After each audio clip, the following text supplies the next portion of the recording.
Two girls went for a walk. Only their last moments were captured. One pressed record, and what she filmed would become the most haunting piece of evidence in modern American true crime history. This is real. This happened. And after 7 years, we still don't know if justice was truly served. Before we step into the shadows of this case, I need your help. We're building something here at the Midnight File, a community of truth seekers, and we're on our way to 100 subscribers. If you value stories told with respect and depth, hit that subscribe button now. Let's reach that milestone together. Now, before we begin, I want to know something. Comment below and tell me where you're watching from. What city? What country? These stories travel far, and I want to know just how far the truth can reach. Drop a comment. Let me know you're out there. And if this story grips you the way it has gripped so many others, do me one favor. Give this video a like. We're aiming for 20 likes on this one, just 20. If you think this story deserves to be told, click that thumbs up. It helps more than you know. Now, let's open the file. February 13th, 2017, Delphi, Indiana. A small town where everyone knows everyone, where secrets are kept behind polite smiles and church potlucks. It was an unseasonably warm winter day, the kind that tricks you into believing spring has come early. Schools were closed, kids were restless, and two girls, Abigail Williams and Liberty German, decided to spend their unexpected freedom doing what teenagers do. They wanted an adventure. Abby was 13, Libby was 14, best friends, inseparable, the kind of friendship that forms in middle school and feels like it will last forever. On that Monday afternoon, Libby's older sister dropped them off near the Monon High Bridge Trail, a local landmark on the outskirts of town. The bridge itself is a relic, an abandoned railroad trestle that stretches 63 feet above Deer Creek, with rotting wooden planks and gaps wide enough to see the ground far below. It's not a place for the faint of heart, but for local kids, it was a rite of passage. Walk across the bridge, prove you're brave, come back with a story. The plan was simple. The girls would hike the trail, cross the bridge, take some photos, and be back by late afternoon when Libby's father would pick them up. Simple. Routine. The kind of thing that happens in small towns every single day without incident. Except, this time, it didn't. When Libby's father arrived at the pickup point that evening, the girls weren't there. He waited, he called, no answer. He drove to the trail. Their phones went to voicemail. Concern turned to worry. Worry turned to panic. By nightfall, family members were searching the woods with flashlights, calling their names into the darkness. By midnight, it was an official missing persons case. The next morning, February 14th, Valentine's Day, searchers found them. Abby and Libby were located in a wooded area near Deer Creek, not far from the north end of the bridge. They were no longer missing. They were gone. Both girls had suffered fatal injuries. Authorities would later describe the scene as particularly brutal, though they withheld most details from the public. What we do know is this: their throats had been cut. The rest, the specifics of what was done to them, remains largely sealed, locked away in case files that even now, years later, have not been fully disclosed. And here is where the story takes a turn that makes it unlike any other case in modern memory. Libby had filmed him. At some point while the girls were on or near the bridge, Libby pulled out her smartphone and started recording. Maybe she felt uneasy. Maybe she sensed danger. Maybe it was just teenage curiosity. We'll never know what prompted her to press that button. But she did. And in doing so, she captured a few seconds of grainy video and a short audio clip that would become the most analyzed, debated, and haunting evidence in recent true crime history. The video shows a man. He's walking on the bridge behind the girls, moving toward them with deliberate steps. He's wearing a blue jacket, jeans, a hoodie. His hands are in his pockets. His gait is slightly stiff. The image is distant, unclear, pixelated, but he's there, approaching. And then the audio. A man's voice, calm, commanding, just 3 words. Down the hill. That's it, 3 words. But in those words you can hear control, you can hear intent, and if you listen closely, if you let yourself sit with that clip in the silence of your own room, you can hear the moment two girls realized they were in danger. Investigators believe this man forced Abby and Libby off the trail at that point, likely at weapon point, and led them down the embankment toward the area where their bodies would later be found. The video and audio were treated as direct evidence that this man, whoever he was with the girls moments before they were taken. And for 5 years, despite releasing this evidence to the public, despite thousands of tips, despite sketches and press conferences and nationwide attention, no one could definitively say who he was. Let me take you back to those early days of the investigation, because understanding what happened in the years after the crime is just as important as understanding the crime itself. In the immediate aftermath, Indiana State Police and the Carroll County Sheriff's Department launched what would become one of the most exhaustive investigations in state history. They combed the crime scene, they interviewed witnesses, they collected physical evidence, and they released that video and audio to the public, hoping someone somewhere would recognize the man on the bridge. The response was overwhelming. Tips poured in by the thousands. Every man in Delphi who vaguely resembled the figure in the video became a person of interest in the eyes of amateur sleuths online. Facebook groups formed. Reddit threads exploded. YouTube channels dissected every frame of the video, every inflection in the voice. The case became a phenomenon, a dark obsession for a generation of true crime followers who believed they could solve it if they just looked hard enough.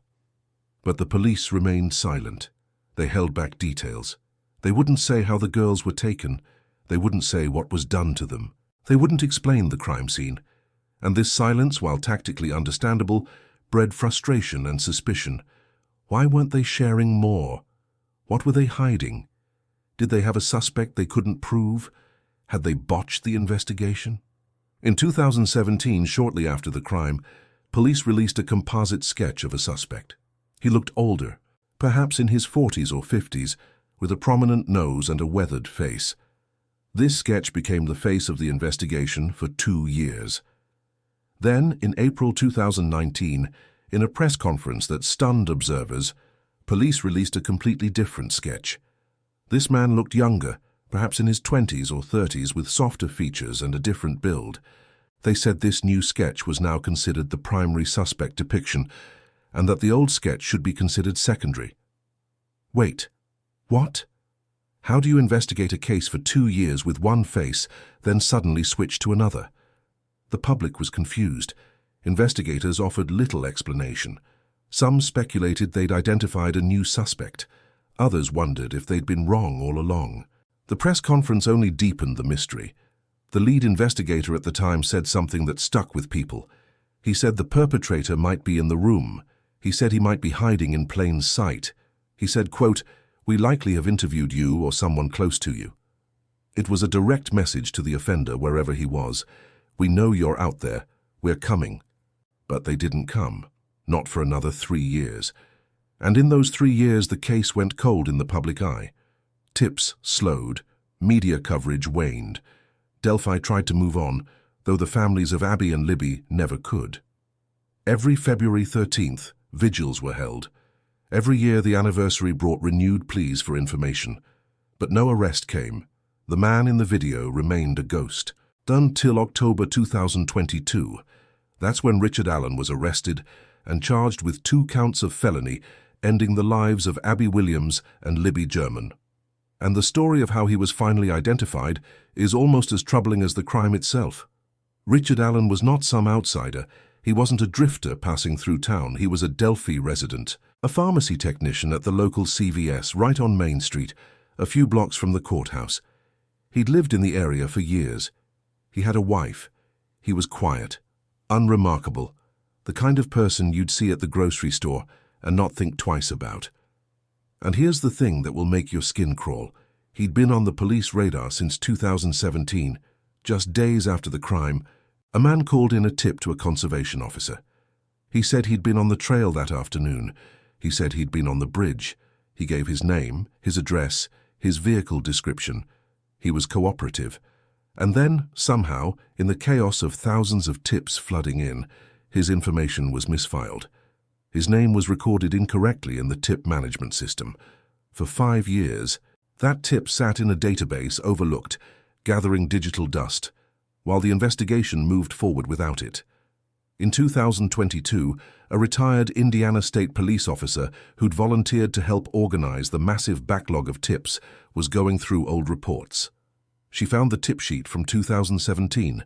She noticed the name was recorded wrong. She corrected it. She flagged it for follow-up. And when investigators re-interviewed the man whose name was on that sheet, they realized something. He matched the description of the man witnesses had seen on the trail. His clothes matched. His timeline matched. And when they searched his home, they found a Sig Sauer pistol, a .40 caliber handgun. That gun would become one of the most debated pieces of evidence in the case. At the crime scene in 2017, investigators found an unspent cartridge, a .40 caliber round, lying on the ground near the girls' bodies. It hadn't been fired.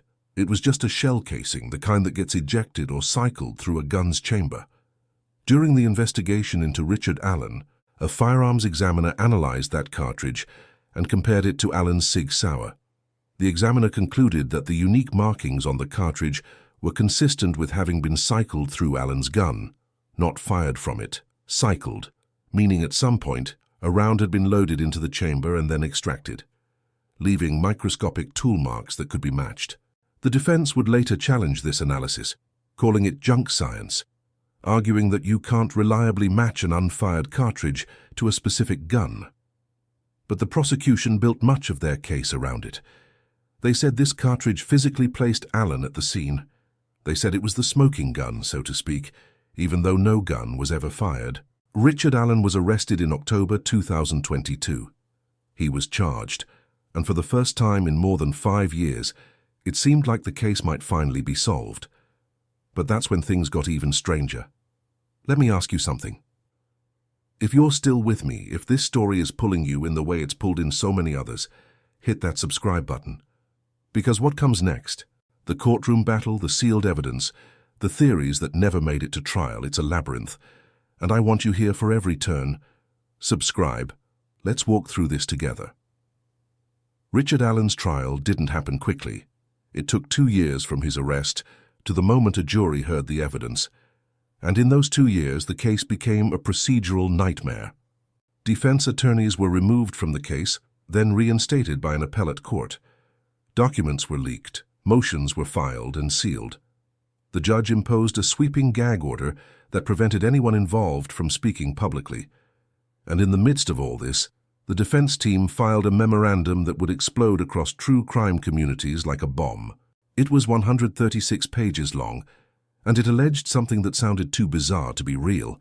The defense claimed that Abby and Libby were not taken and ended by a lone man on a bridge. They claimed the scene was a ritual ending, carried out by followers of Odinism, a Norse pagan belief system that has been co-opted in some circles by white supremacist groups. According to the defense filing, the crime scene showed signs of ritualistic staging. Sticks and branches were arranged over and around the bodies in patterns that resembled runes, ancient symbols used in Norse mysticism. One branch configuration allegedly formed the shape of the Odal rune. A symbol was reportedly painted on a tree using Libby's blood. Branches were placed near Abby's head in a way that resembled antlers, and some of the branches appeared to have been cut with a power tool before being brought to the scene, suggesting premeditation and planning that would be inconsistent with a spontaneous attack by a single individual. The defense named multiple alternate suspects, local individuals with alleged ties to Odinism, and argued that law enforcement had failed to adequately investigate these men, despite evidence linking them to the crime. The memo included claims of confessions, of suspicious behavior, of connections to violent pagan ideology. It painted a picture of a group act, a coordinated ritual ending, and it suggested that Richard Allen was being scapegoated to close a case that had gone cold. These allegations were explosive, they were detailed, they were disturbing, and they were almost entirely kept out of the trial. The presiding judge, Special Judge Francis Gull, ruled that the defense could not present the Odinism theory to the jury. She ruled that they could not name the alternate suspects. She ruled that whatever probative value this evidence might have was outweighed by the risk of confusing the jury and turning the trial into a spectacle. The defense was allowed to make an offer of proof outside the jury's presence, essentially a record for appeal, But the 12 people who would decide Richard Allen's fate never heard the word Odinism.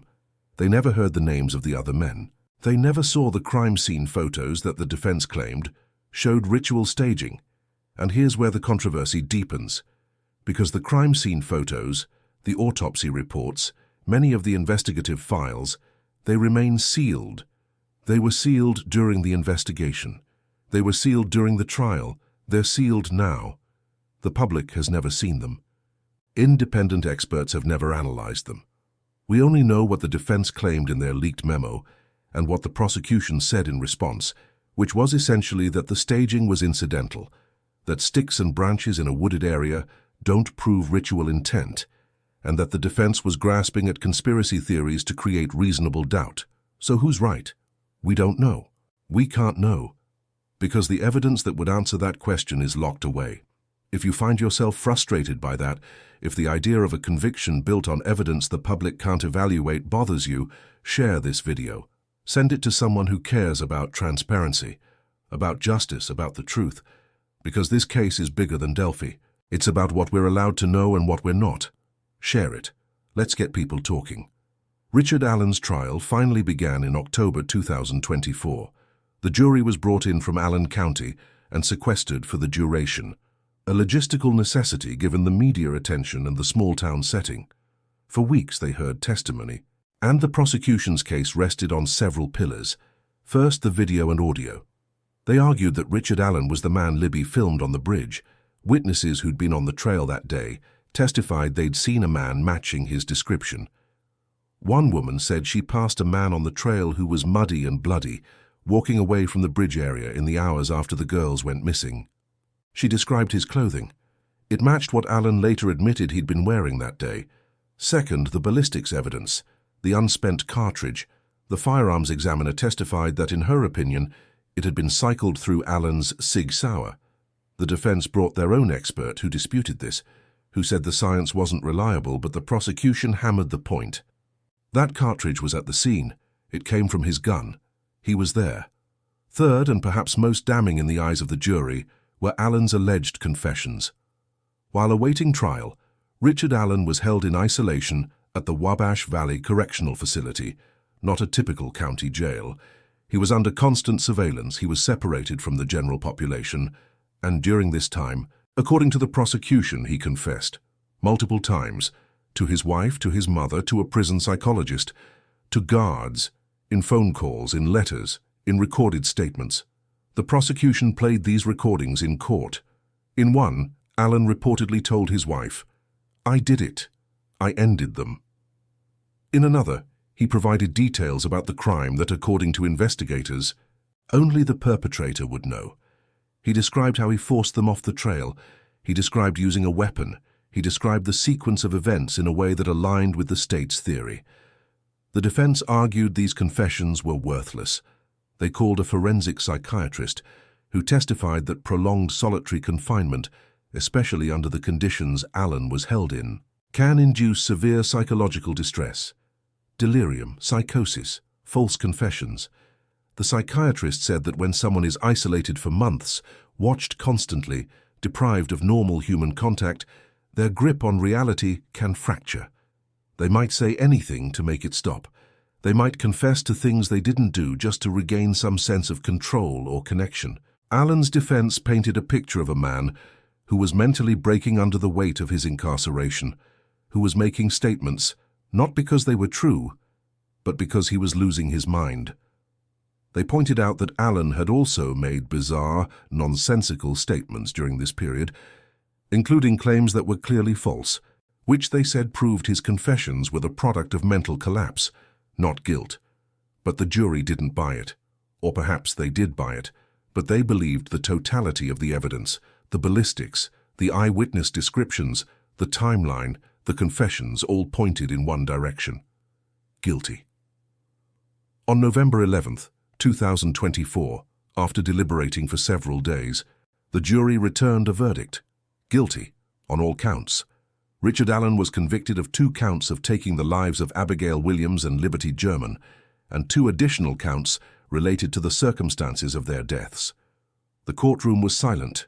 Families wept, some in relief, some in something more complicated than relief, because even in that moment, even with a verdict, the questions remained. In December 2024, Judge Gull sentenced Richard Allen to the maximum, 65 years for each girl, to be served consecutively. 130 years. He will spend the rest of his life in prison. He will never walk free. And with the sentencing, the gag order was lifted. Law enforcement officials held a press conference. They called the case solved. They praised the investigators, the volunteers, the families. They said justice had been served. But had it? Here's what keeps people awake at night about this case. Here's why so many can't let it go. The tip about Richard Allen was in the system in 2017. His name was there, his information was there, and it was overlooked for 5 years because of a clerical error.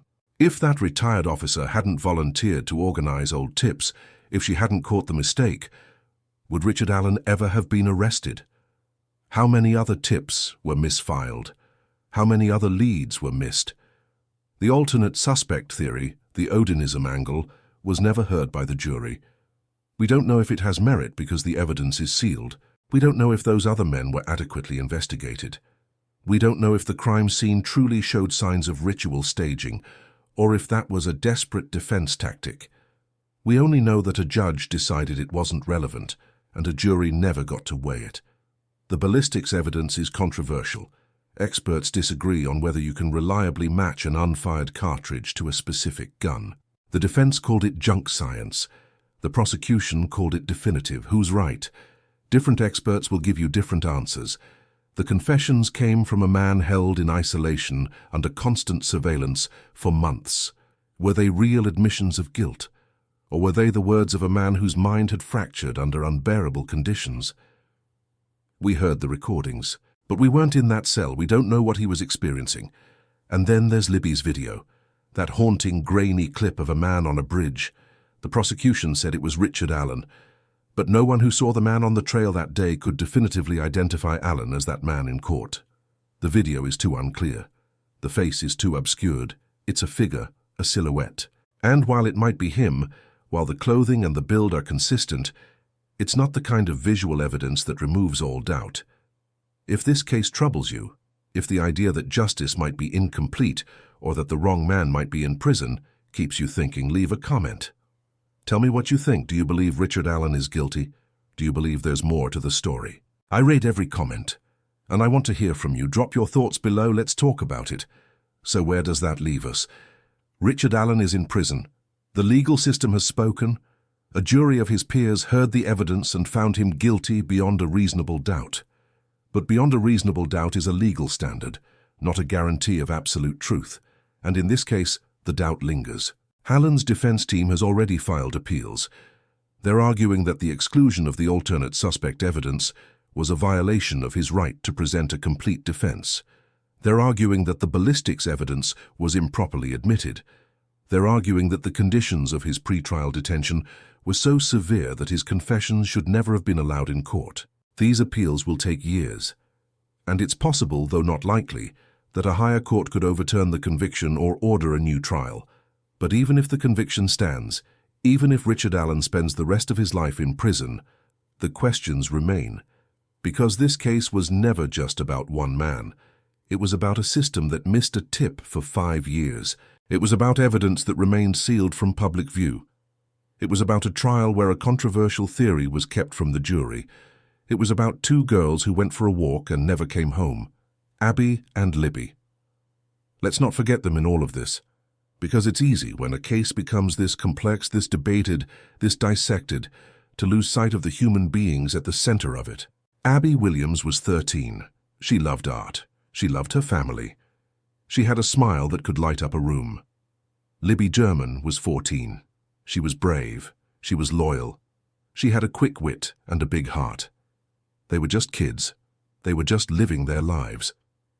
And on a warm February afternoon, someone took that away from them. Libby's decision to record that video, to press that button, to capture those few seconds of footage and audio, was an act of incredible courage. She didn't know if it would help. She didn't know if anyone would ever see it. But she did it anyway, and in doing so, she gave investigators the only direct evidence they had. She gave them a face, a voice, a direction to look. Some call her a hero for that. And maybe she was. But she shouldn't have had to be. She should have just been a 14-year-old girl taking pictures with her best friend on a bridge. She should have gone home that night, posted the photos online, and thought about what to do the next day. That's what should have happened. Instead, the world knows her name for the worst reason imaginable. The Monon High Bridge still stands. People still visit it, though it's more somber now. More memorial than adventure spot. Flowers are left at the trailhead. Photos of Abby and Libby hang on trees. The bridge has become a place of remembrance, a place where people go to reflect on the fragility of life and the persistence of evil. And every year on February 13th, the families gather. They light candles, they share memories. They try to find meaning in something that feels meaningless. Because how do you make sense of this? How do you accept that 2 girls went for a walk and never came home? How do you accept that it took 5 years to arrest someone who was in the system all along? How do you accept that even now, with a conviction, with a sentence, the full truth might still be hidden in sealed files and suppressed evidence? You don't. You can't. All you can do is remember them. All you can do is keep asking questions.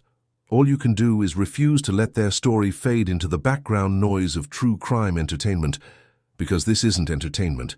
This is real. This happened. And it could happen again, to anyone, in any town, on any ordinary day that turns extraordinary for all the wrong reasons. If you've stayed with me through this entire journey, through every twist and turn of this case, thank you. Truly. I know it's not easy to sit with stories like this. They stay with you. They haunt you. And maybe that's the point. Maybe we're supposed to be haunted. Maybe that's how we honor the ones we've lost. Before I close this file, I want to ask you one more time. Subscribe. If you believe stories like this need to be told with care, with respect, with a commitment to the truth, even when the truth is uncomfortable, hit that button. We're building something here, a place where these stories are treated with the gravity they deserve, and I want you to be a part of it. The Delphi case will continue to unfold. Appeals will be filed, documents might be unsealed, new information might emerge, and when it does, we'll be here. We'll be watching. We'll be asking the hard questions, because that's what we do at the Midnight File. Every town keeps a secret. Some just bury it deeper than others. Delphi buried theirs for 5 years. And even now, with a man behind bars, even now with a verdict and a sentence, the secret isn't fully unearthed. It's still there in sealed files and excluded evidence, in questions that weren't asked and answers that weren't given. She walked into the woods, and the world didn't forget her. The world remembered, but remembering isn't the same as knowing, and knowing isn't the same as justice. On February 13th, 2017, Abigail Williams and Liberty German went for a walk. They crossed a bridge. They took photos. They laughed. And then a man appeared. Libby pressed record. And in those few seconds of grainy footage, in those 3 words, down the hill, we see the moment everything changed. The man in the video has a name now. Richard Allen. He has a sentence. 130 years. He has a cell. He will die there. But does he have the truth? Does he hold it alone? Or is there more buried in the woods waiting to be found? I don't know. And maybe that's the most haunting part of all. After everything, after all the investigation and all the testimony and all the hours spent analyzing every detail, we still don't know for certain if we have the whole story. We have a story. We have a conviction. But the whole story, that might still be out there somewhere down the hill in the shadows, waiting for someone brave enough to look. If stories like this stay with you, if they make you think, if they make you question, then we've done something right. Subscribe. Because the next file might keep you up tonight, and the one after that, and the one after that. Every case we open here, we treat it like it matters. Because it does. These aren't just stories, they're lives, they're families, they're moments that can never be undone. The Midnight File closes on Delphi for now, but it never truly closes.